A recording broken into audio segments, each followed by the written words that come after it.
morning! Andito ngayon ang mangyan ng Mindoro sa Simborio. Ito yung dito ako sinilang ng aking magandang nanay at gwapong tatay. Kaya maganda si mangyan.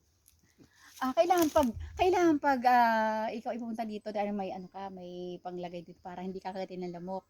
Tapos may nakalagay kang towel sa likod.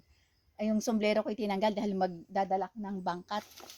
Ang laman nito ay saging. Tapos may, ang tawag doon? Lukban. Lukban ba yun? Lukban. Ganito ang mangyan, ganito.